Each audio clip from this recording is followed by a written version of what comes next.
Is your safety training old, stale, and hackneyed? Is your safety trainer still preaching a warped version of behavior-based safety? How about safety training that actually addresses your hazards in your workplaces and is not standardized baloney from 25 years ago? Contact the Safety Wars team at safetywars.com or call Jim Posel at 845-269-5772. Remember, if you're receiving this message, you are the solution to unsafe workplaces. This show is brought to you by Safety FM.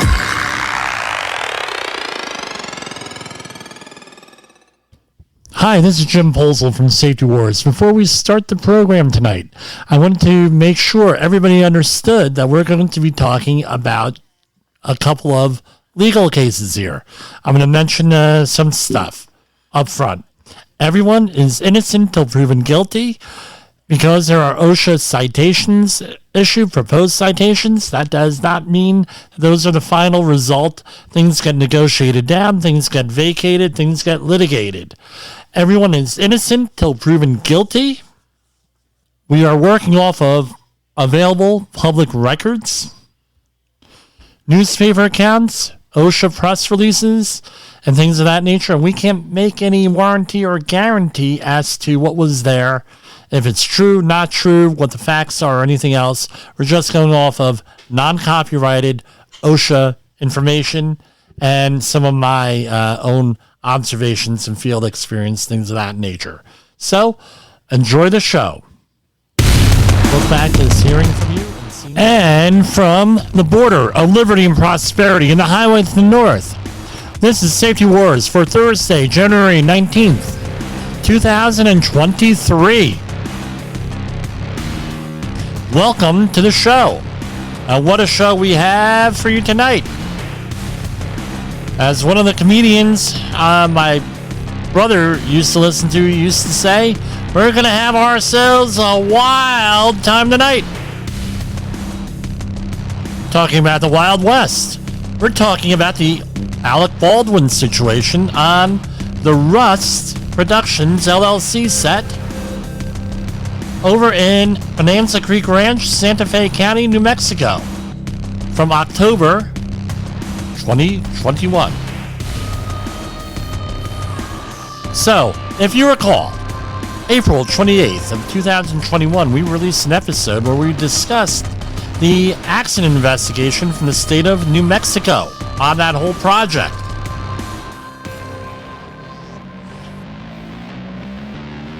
I said we'll follow up on that when we have more information. Well, we got more information.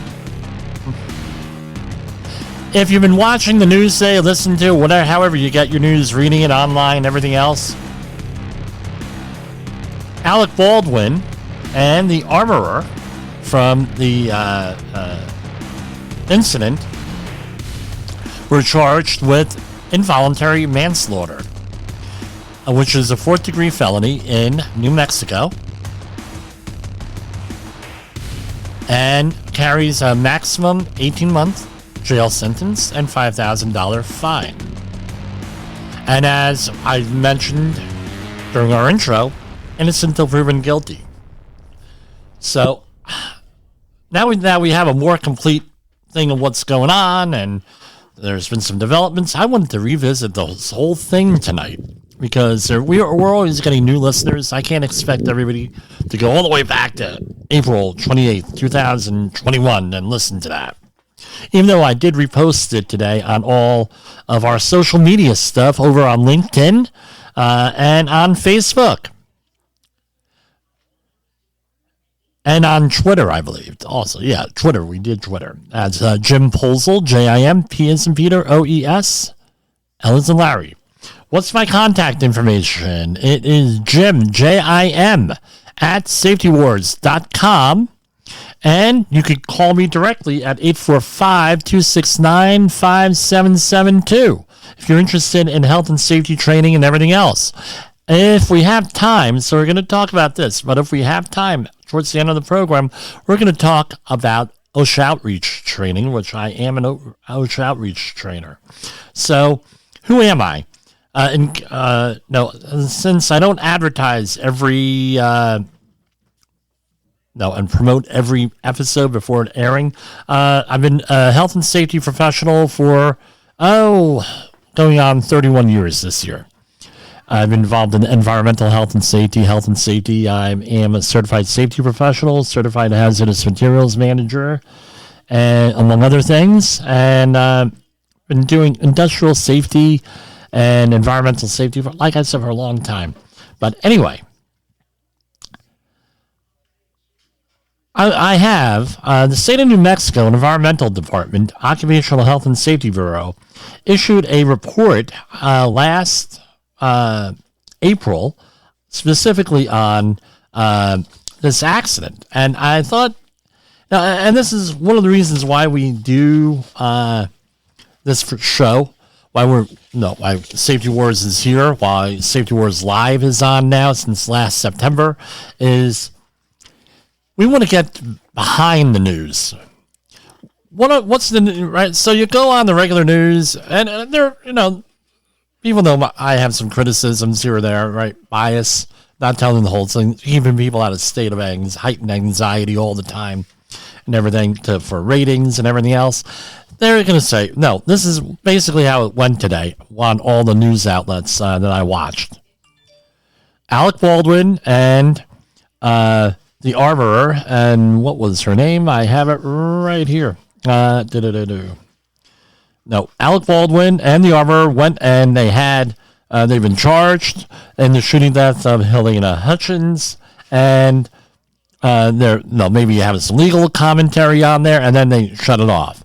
But as safety professionals, and this program is geared towards safety professionals and management, there's a lot to be learned here from this accident report.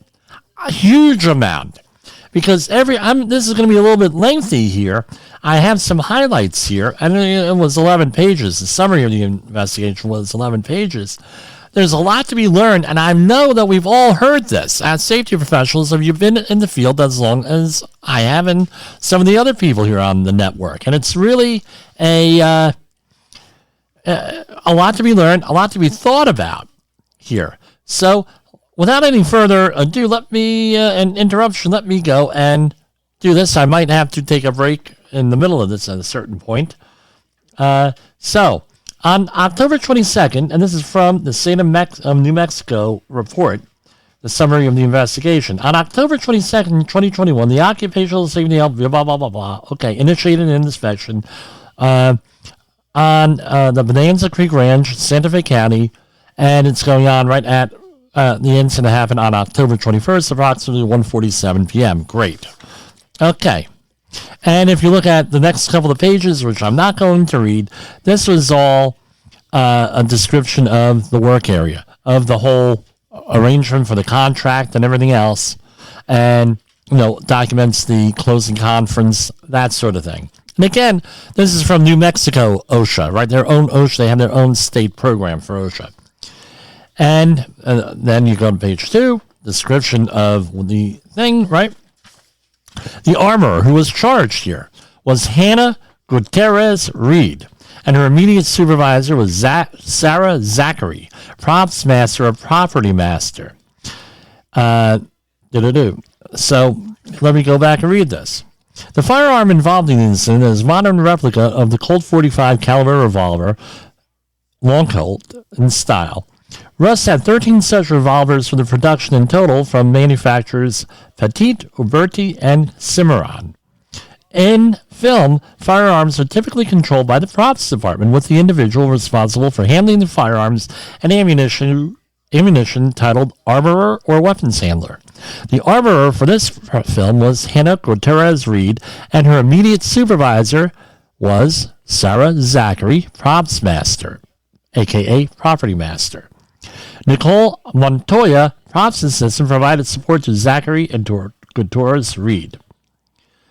And the Russ Props department was small, and for administrative purposes was placed under the art department headed by Brian Norville, who provided support for props but rarely worked with Zachary or Guterrez-Reed. Okay. Alec Baldwin, what was his responsibility according to this document, right? Alec Baldwin, actor, producer, and Joel Souza, director, negotiated with various producers to help create and fund the Rust project. Alec Baldwin's authority on the set included approving script changes and actor candidates. Alec Baldwin handled the revolver and fired the round that struck and injured Halyna Hutch and Joel Souza. So Hannah Guterrez-Reed reported to Sarah Zachary for direction on daily tasks. Sarah Zachary reported to Brian Norville. Brian Norville reported to Ro Walters. Ro Walters wrote the gallery. Okay, great. And it goes on and on. Due to the nature of her position as the sole armorer for us, Hannah Guterrez-Reed regularly corresponded with Gabriel Pickle directly via text messages and emails. Hannah Guterrez-Reed performed armorer duties such as demonstrating that a firearm was cold or hot with Dave Halls. Dave Halls was also reached a plea agreement with the prosecutor, as reported by CNN. Dave Halls was also responsible for identifying and correcting hazardous conditions related to firearm safety. So this Mr. Halls, was a safety professional, basically. All right? Acting as a safety professional. I don't know what his credentials are already, or experience, but he was acting. He was a part of safety professional. So was Hannah Guterrez-Reed and Sarah Zachary. They're all safety people, basically, or they have safety responsibilities in some sort.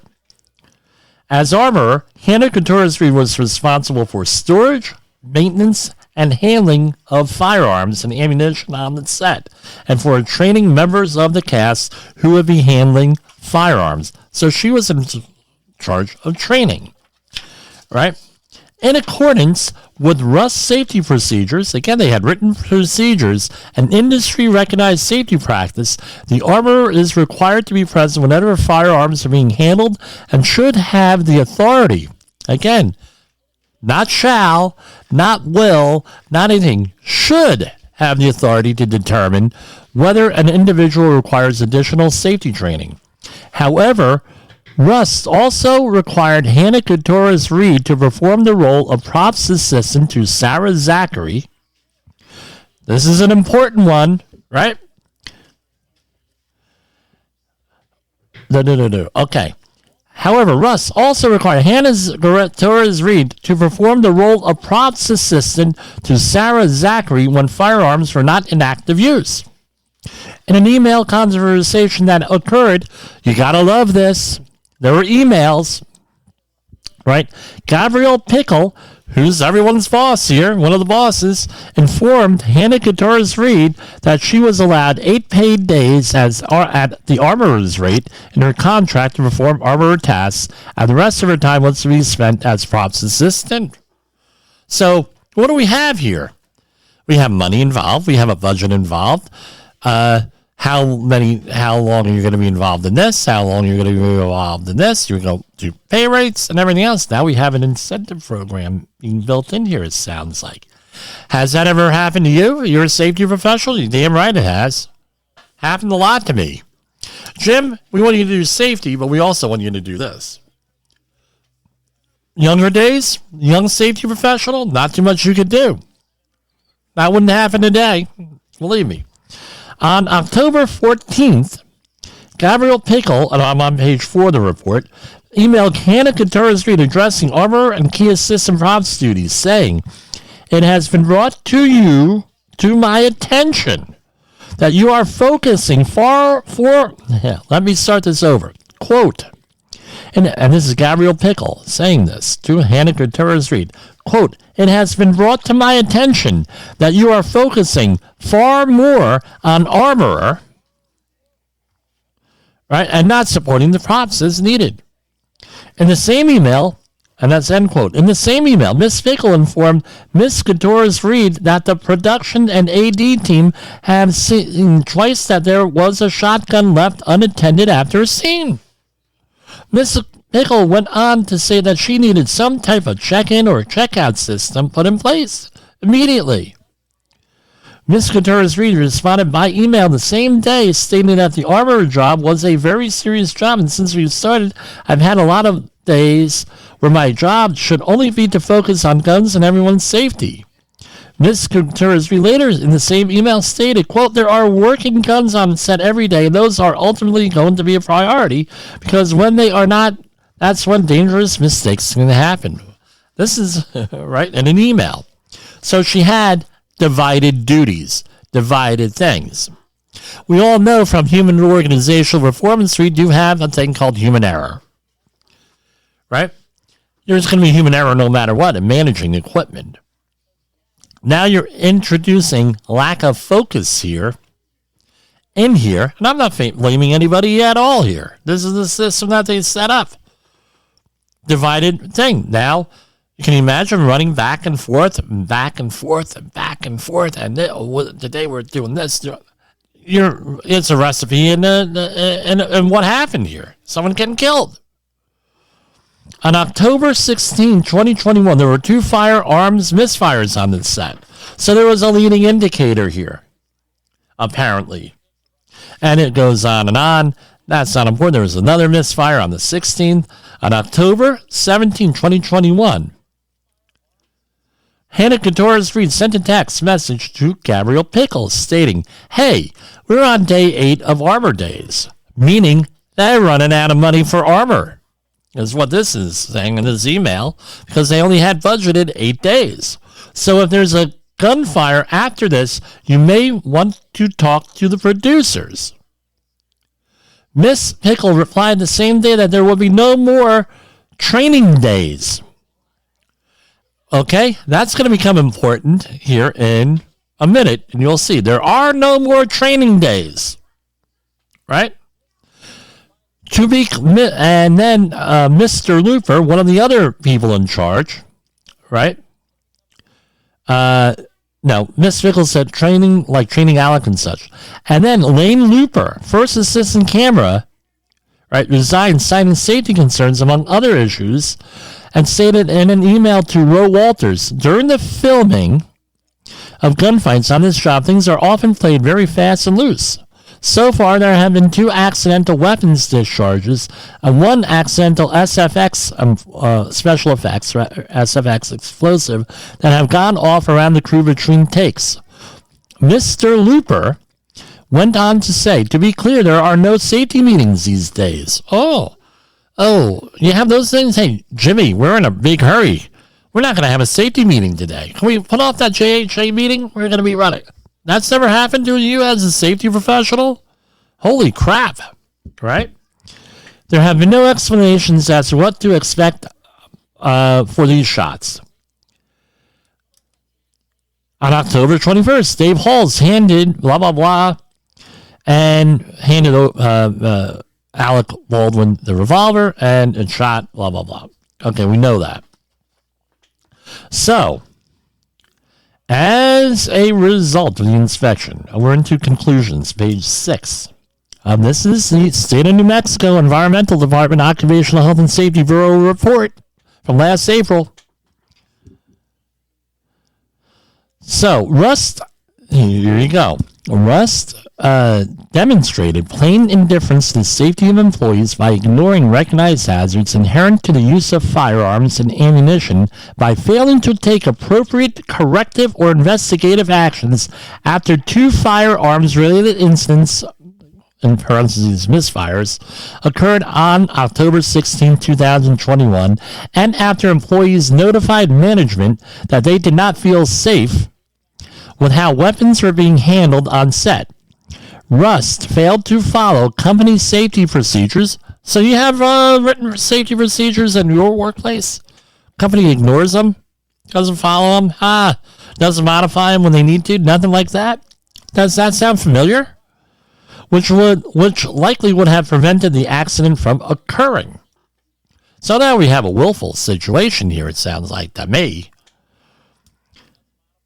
The next paragraph, right? This is paragraph 21, all right, on page 6. Rust management did not ensure their own safety procedures taken from film industry safety bulletins issued by the industry-wide Labor Management Safety Committee were followed at the worksite. According to the General Safe Practices document provided by Rust, the following safety bulletins were taken into consideration during the course of production. Recommendations for safety with firearms and use of blank ammunition. Additionally, on January 7, 2022, Rust attorneys, blah, blah, blah. Okay, so what are they here? They list them here. Bulletin 1, page 1. This is from Recommendations for Safety with Firearms and Blank Ammunition. The property master or armor will work in conjunction with the production's designated safety representative to assure that the following standards are adhered to. Again, will work. Okay, and again, the problem here is this. There are no OSHA regulations, no laws here. That's an issue, and California wants to take care of that now based on this whole thing. Even though this happened in New Mexico, they should be using, in case you haven't heard, a place called Hollywood, right? So they're among other places in California. So they're going to go. They want to put some laws in place because, in the absence of any laws, what do they have? A general duty clause, right, under OSHA and apparently under the state of Mexico here, and that usually is an ex post facto when they respond to this stuff, meaning after the fact. So they got to wait for a leading indicator when they actually go after this stuff, right? When they start to investigate, unfortunately. Bulletin 1, page 1. The property master armor will work in conjunction with the production's designated safety representative to ensure that the following standards are adhered to. Right? This was a failure to implement this, according to the report, right? The standards listed in Bulletin 1 were not enforced by Rust managers and or supervisors, including and not limited to Sarah Zachary, the property master, and Dave Halls, the safety coordinator. Bulletin 1, page 1. Live ammunition is never to be used nor brought onto any studio lot or stage. Guess what? They had live rounds there. There was not a process to ensure that there were no live rounds. Failure to implement. Bulletin number 1, page 2. Before any use of firearm, in a rehearsal and or on-camera sequence or off-camera use, all persons involved must be thoroughly briefed at an on-site safety meeting where the firearm will be used. The meeting shall include an on-site walkthrough and or dry run with the property master or designated production representative and anyone that will be using and or handling a firearm. Employees stated that while safety meetings took place, they were not conducted each day firearms were used on set. Failure to implement that. Bulletin 1, page 1. No one shall be issued a firearm until he or she is trained in safe handling, safe use, the safety lock, and proper firing procedures. If there are any questions as to the competency of the person who will use the firearm, the property master shall determine if additional training is required. This sounds like a competent person, right? But they don't use that terminology. And page 3, ensuring that a sufficient amount of time has been allotted for training and rehearsal. So the reason why you have this, if we remember Jens Rasmussen stuff, right? You want everybody in the skills mode where they're very familiar with what's going on, they can do this on autopilot. It's in rehearsal, right? I spoke to John Hugh McKnight, who is a noted stunt coordinator, on doing stunts, and he said, yeah, we try to rehearse things over and over and over again. That way we're all on autopilot. And I said, oh, you're talking Jens Rasmussen there, but you don't know that. But anyway, he is my wife's cousin. He was on Star Trek. But anyway, failure to implement. Gabriel Pickle instructed, right? So going back, right, ensuring that's sufficient enough for training and rehearsal. Gabriel Pickle instructed Hannah Guterrez-Reed that no more training days would take place, like training Alec and such. Rust Management did not provide the armorer with the authority, to determine if additional training was required in violation of the Rust safety procedures. So she's acting as the competent person, not allowed to determine that. Essentially, that's what she is, a competent person. No authority. She had the knowledge to assess, she pointed it out, but no authority. Additionally, this bulletin should be attached to the call sheet each day firearms will be used. Failure to implement. So the bulletin that this all comes from is supposed to be included in the call sheet. Wow. So when you have a safety meeting on site, a job hazard analysis, toolbox talk, whatever you're going to have, don't you always, if there's a handout or notes or what the topic is on there, you try to attach that in the records. They try to do this here too. This is all standard stuff. Like I said, well, what does a movie have to do with general industry, with construction, shipyards, maritime? Well, guess what? We have safety meetings. I had one today.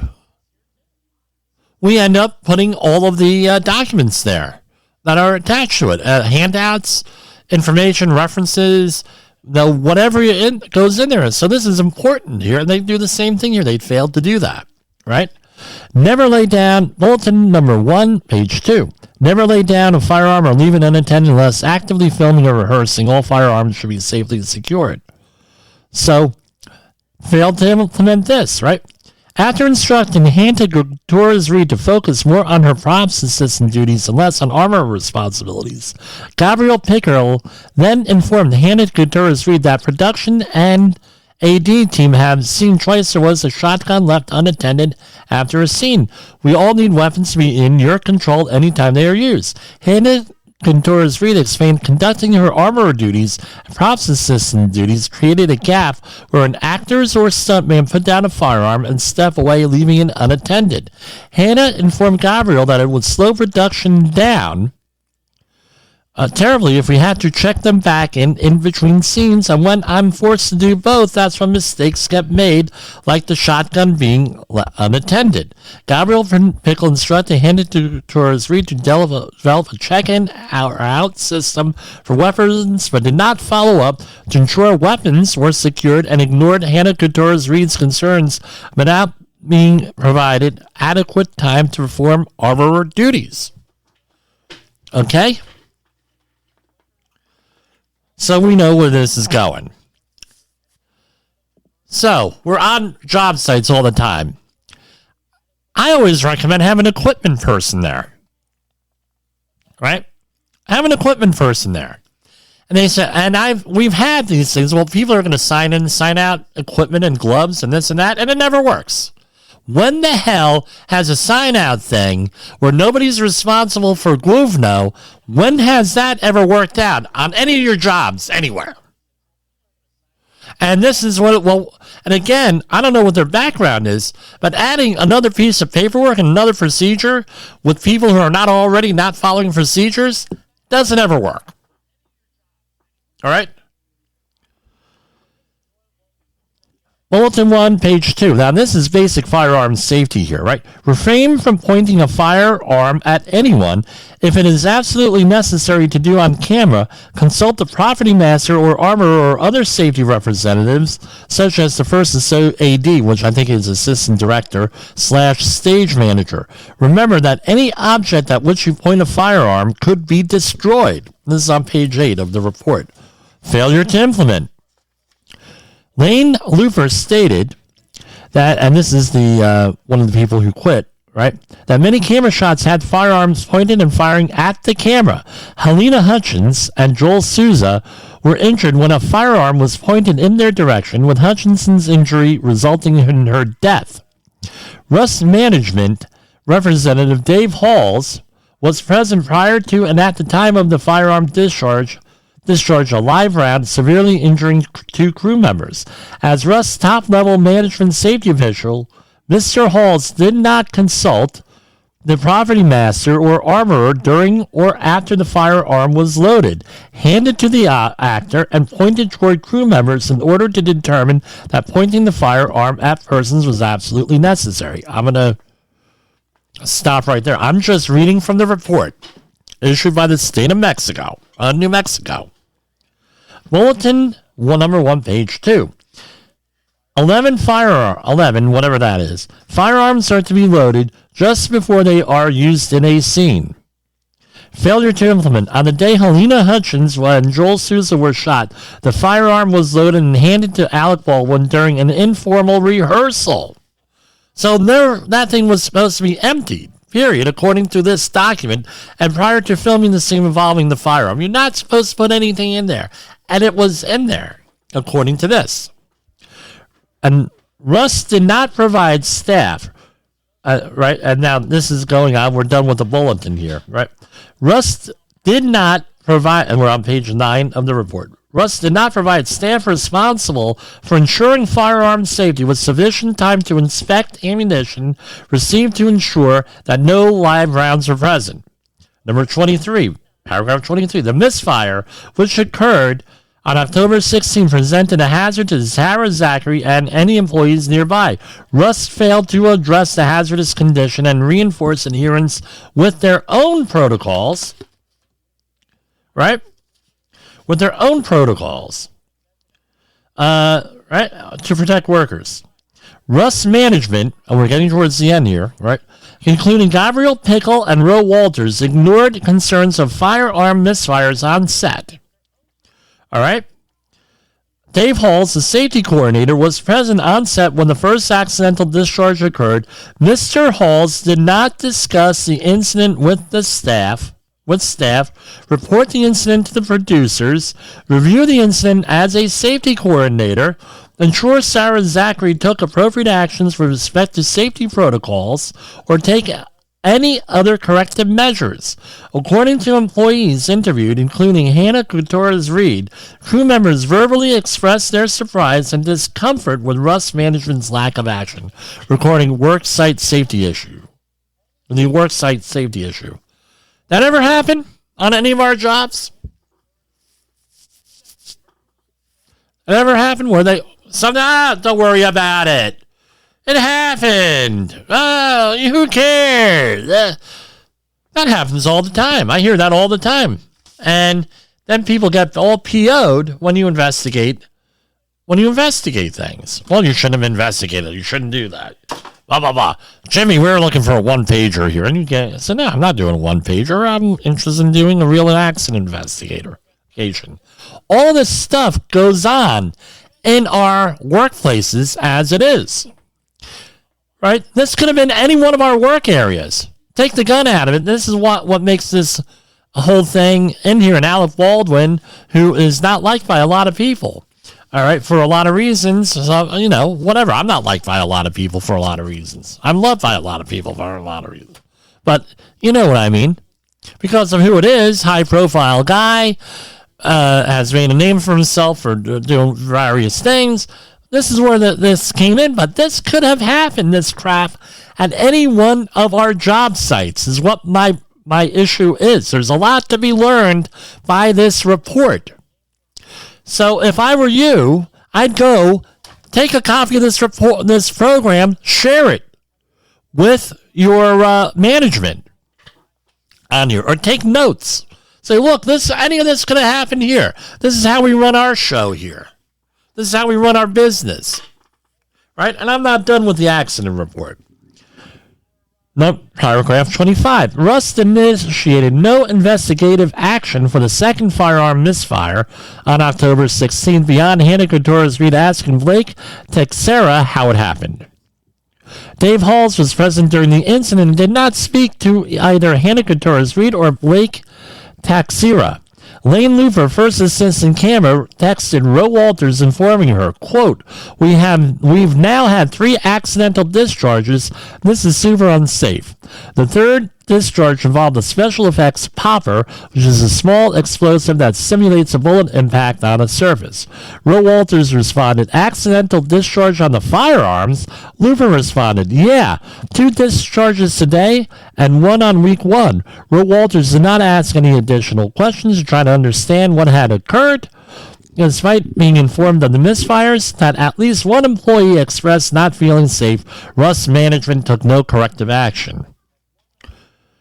We're on paragraph 26. Russ recognized the hazards associated with firearms and adopted safety bulletins that were designed to control and mitigate these hazards.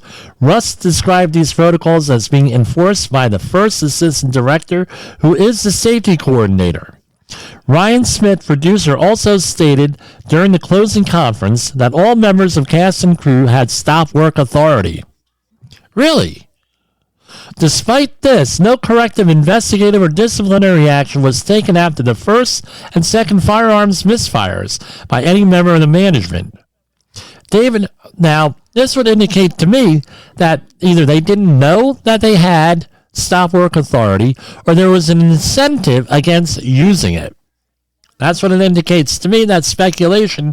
But, no, why wasn't it ever used? Would be the question for the investigator. It's not listed in here, but that's a question I would. How come you didn't use it?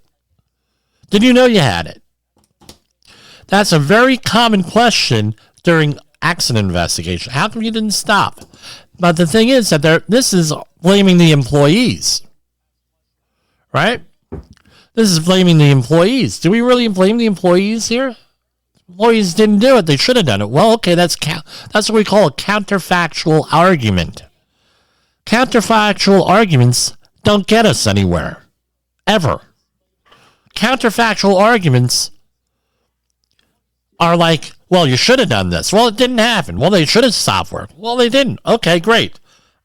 Okay, I would ask how come it wasn't done, but I'm not going to blame the employee on this. There was obviously some type of incentive or knowledge gap or some reason why this didn't happen on that day. October 16th, I should know that it's my birthday. I don't know what day of the week. It might have been a Friday. I don't know. Maybe they had off the next day. They were going out. They were distracted. I don't know what happened here. But don't blame the employee on this if you're a manager. Dave Halls, First Assistant Director and Safety Coordinator, was physically present witness to these misfires and chose not to take any corrective investigative or disciplinary action. I'd love to know what the inside story is on that. Maybe it'll come out in the next few days, right during the trial. When the unit production manager, Roe Walters, was informed by the props master and the first assistant camera that weapons misfires had occurred, Walters did not initiate any corrective, investigative, or disciplinary action. Why? Why? That's my question. Why wouldn't that person? That's one of the people responsible for this. Oh, we'll leave it to somebody else? It could be many. I've seen this. This is normal for a lot of organizations I've worked with, right? Especially in the past. That's why I don't work with a lot of these organizations anymore. They're not there. They're not there. We're safe. We're going to hire somebody else. We hired a safety professional, so they're safe. Does that sound familiar to you? I don't know if that's what happened here, but this sounds familiar, doesn't it? I'm commenting on this. Again, I'm not involved in the investigation, but all of these things in here that I'm reading, I've seen in the field under slightly different circumstances. This is like nothing new. This is common. This is common stuff for a lot of work. This is common stuff for a lot of working environments here. Right? All this stuff happens. When the unit production manager, Roe Walters, was informed, right, nobody did anything. Oh, no, there was nothing here. Number 27, paragraph 27, page 10. We're getting towards the end here, right? I promise. When the first assistant camera resigned, informing management that there was an ongoing lack of firearms safe practices, among other labor issues. Apparently, they were playing games with money they've been accused of. All right? With this, right? And that misfires had occurred, Russ management took no action to review or address worker safety concerns. With the money issue, that's what I've heard. I don't know if it's true or not, but that's what I've heard. All right. When the armorer had used most of their contractually limited armorer days, they were issued a written instruction to focus less on their armorer tasks and spend more time assisting the props department. Oh, okay, so this happens. Hey, Jimmy, we're running low on that safety budget there. Why don't you, today you're going to be an environmental sampling technician. All right? Well, don't worry about it. No, we don't have the money for that. We need you to have that. Don't worry about the safety. Think that's happened to me? Yeah, that's happened to me countless times. When the armorer expressed a need to ensure actors be able to safely handle a firearm with a holster, they were told by the line producer that we're on the last page of the report. Armorer would be informed if that was not necessary. When the armorer was scheduled to train the stunt crew on firearm safety, she was told that the stunt coordinator would handle that instead. Wow. Doesn't seem like this person had a whole hell of a lot of authority here. This, what was her name again? Come on, I can't remember this. Hold on. It was Halyna Guterrez-Reed. Doesn't sound like she had any real authority here for what was going on. This is normal stuff here for the normal stuff for any type of working environment here. This is common. The employer, Russ Movie Productions, demonstrated plain indifference, and this is page 8, paragraph 28, page 11.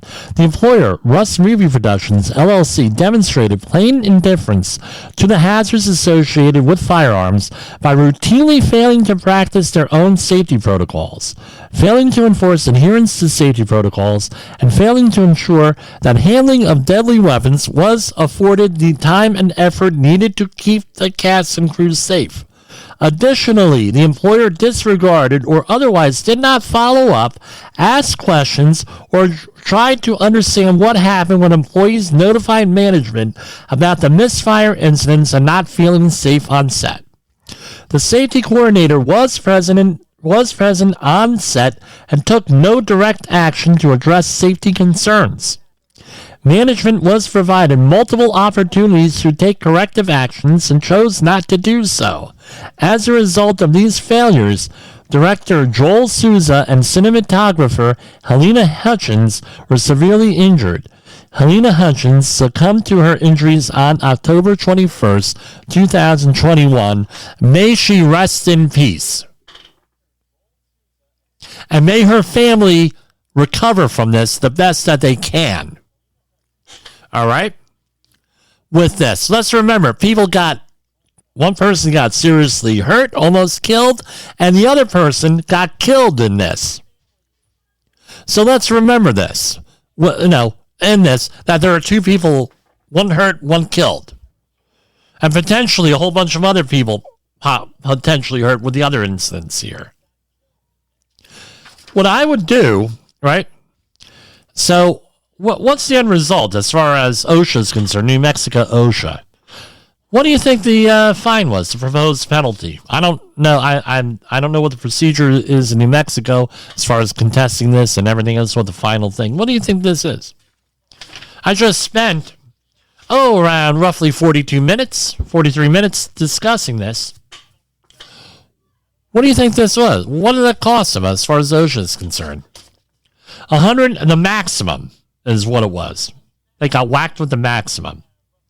$136,793 according to press releases and what's in the popular press. Right? After all of that,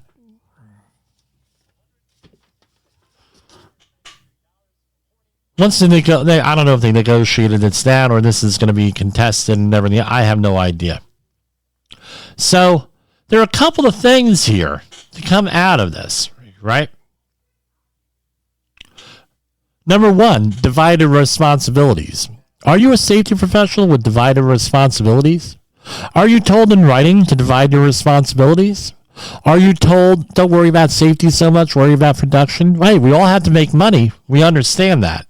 Right, you cannot have a perfectly safe job and make money and follow all the procedures, then work doesn't happen. We know that. On the other hand, there was a fatality in a catastrophic incident here. Guess what? On the other end, guess what happened?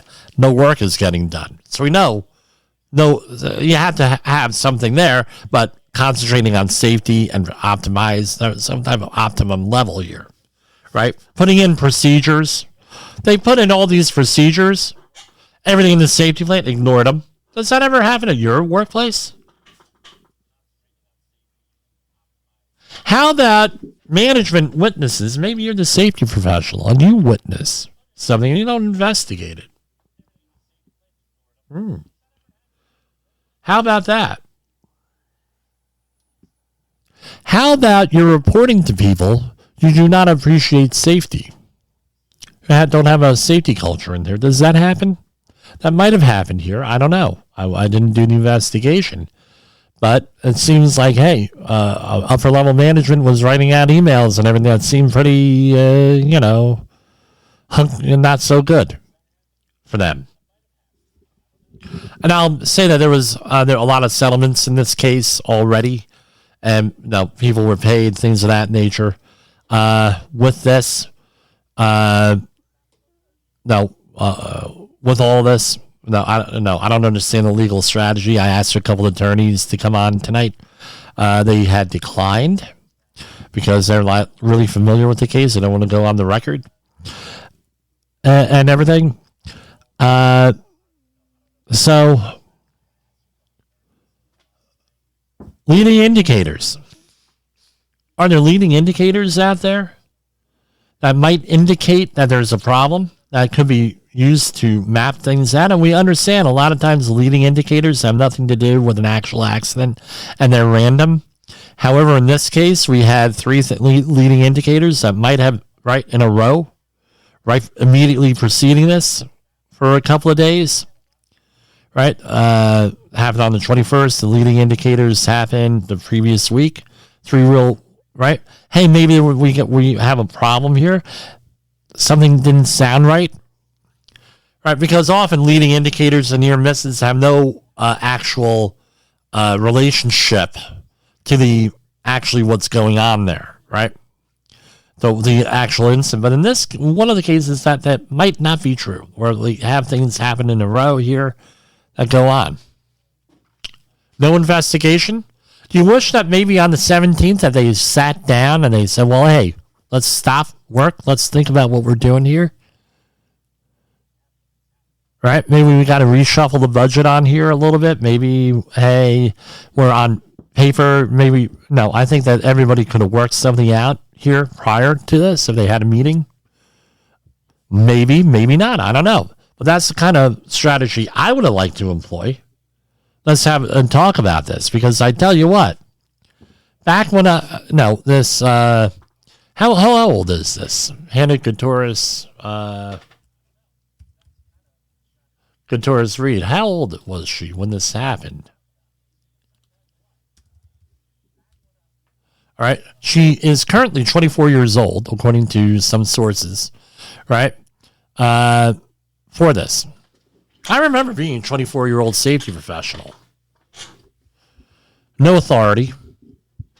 They didn't want to tell you, you were still that kid right out of school. Guess what happens? Hey, let's do X, Y, and Z. They blow you off. I've been in that situation. Back in that situation, this is apparently, according to most press accounts, like her first big break. You're trying to be, trying to impress people. You're trying to do a good job. You're trying to get more work out of this. You're trying to do a lot of this stuff in here, trying to get more work, trying to prove yourself and everything else. Maybe was I a little bit lax on something when I was 24 years old? Probably. I've had 24-year-old people work for me. And guess what? You have to coach them constantly coach them on this stuff, usually, because they don't have the life experience on how to deal with some of these strong personalities. Now, being the age I am now, 52 years old, can't believe I'm saying that. If I'm the safety professional on a job, hey, this is the way it is. No, today, if all this stuff was happening, and I was the armor in this situation, 52 years old, I would have said, either you're going to stop work and we're going to do this, or I'm out of here, guys. And that's it. I would have tried to go and fix things and work things together, because, that's the kind of person I am. But if you're getting that much resistance and they're potentially deadly things, hey, guess what? I'll give my own counterfactual thing. If Halyna Guterrez-Reed knew that this was going to turn out this way, I'm sure she would have done that. All right? But she didn't do that. It was what the facts are. And in there. So tomorrow, What do we do with this? Tomorrow, when you go in, you're a safety professional, you're a manager, you go in. Are you going to look at your job site a little bit differently? Or are you going to look at your working environment a little bit differently now? Because I tell you what, after I read through all this episode is going out to my clients with this, with my notes on here. So this could have happened on any one of the jobs I've worked on if people ignored hazards. If people and management set up an incentive program here, if management ignored things, something like this could have happened. Not that I work with guns, I work with a lot of other things. I've worked with explosives. I've worked with a lot of different things. How do you think that would have worked out for anybody if we just ignored the hazards? We didn't take them seriously. That was what the incentive program was. Now, one of the things I would recommend anybody who's involved with this is, one, get everything in writing. That may be her saving grace here, not getting convicted, as everything was in writing in the working environment she was in. That might be it. Number one. Number two is this. Right?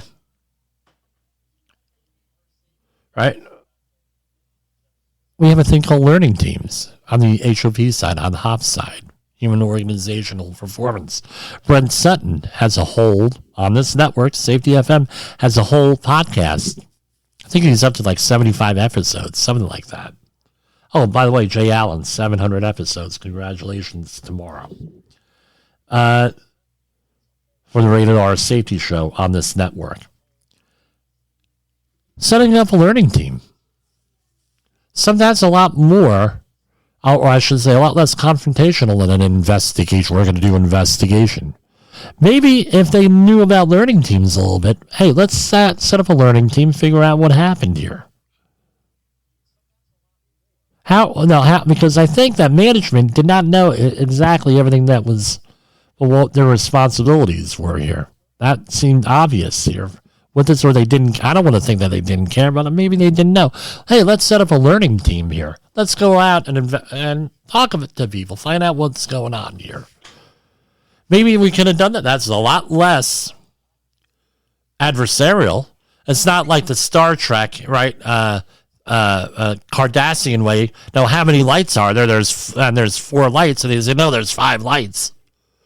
And they torture the person.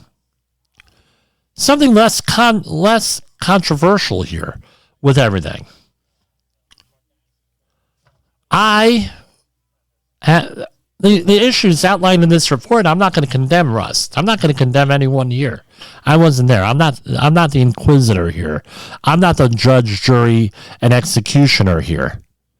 I'm just a guy reading an accident report. And all this was an accident, what I've read in this, and what my own experience is with dealing with organizations that have had big catastrophic problems over the years. I tell you what, I was in Halyna Guterrez-Reed, similar circumstances. Nobody got hurt, nobody got killed. A lot of us have been there. What was the difference between me and Hannah here? Dumb luck. That's what it was. I got lucky. We all got lucky. She didn't get so lucky here. She's got her proverbial rear end in a sling here with this. As I see it, based on this report, all right, she might get off from this only because she got the instructions of her management. And she was relieved of they took on her responsibilities and everything else. I think that's... With Alec Baldwin, he was holding the weapon when it went off. I don't know. Again, we have families involved here. He has he has young children here. His wife just had a baby. What if he's going to go away for 18 months now? Potentially. Right? He's an older guy like me. He's diabetic. You think that they manage diabetes well in prison? They don't manage diabetes as well, at all. The nightmares I hear about diabetics that go to prison and how they manage it is nutty. So he's going to be impacted on here.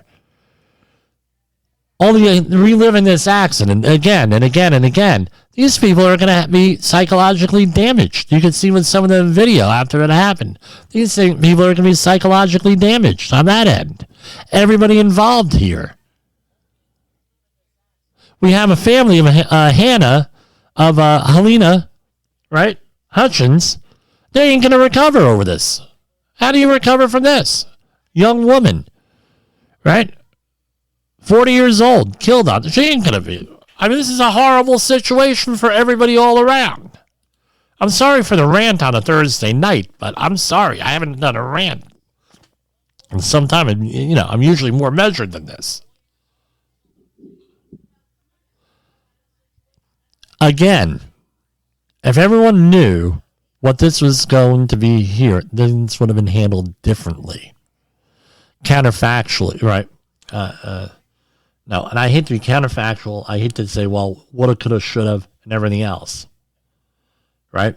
The best thing that we could do is to learn from this situation as safety professionals, as managers, and make sure it doesn't happen in our area.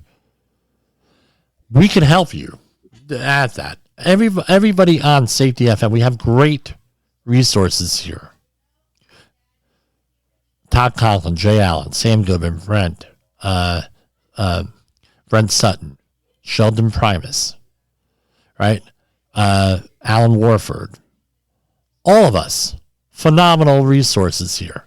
You can contact me at jim@safetywords.com or at 845-269-5772. That's my cell phone, right? You call that, I'm going to pick it up. You want to arrange safety training? We do all different types of safety training here for you. We do all the OSHA outreach training courses, construction, maritime, general industry, disaster response, HAZWOPER courses, fall protection courses, confined space entry courses. We do site work also. We've worked at one warehouse company, delivery company. We've done 41 other warehouses. Supplied safety to the construction end. Right? Environmental cleanups. We do all that stuff. If you want to work with us, that's what you do. If we're often hired because our clients have problem employees and they need someone who's a little bit more assertive. If you're going to hire us, you're not going to get what the servile safety professional, right, which a lot of companies just want someone to sit in the trailer and eat donuts and drink coffee all day. That's not us. We're out there. We're engaging respectfully, assertively, having a backbone, fighting what we call that safety war every day for you. Hire us. We're loyal people. We fight that safety war for you every day here. And that's what I have. For Safety Wars, this is Jim Posel.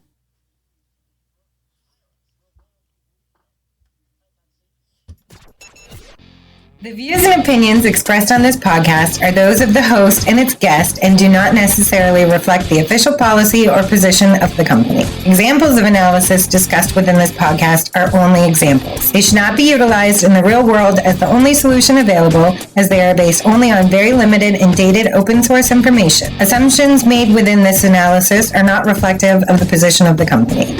No part of this podcast may be reproduced, stored in a retrieval system, or transmitted in any form or by any means, mechanical, electronic, recording, or otherwise, without prior written permission of the creator of the podcast, Jay Allen.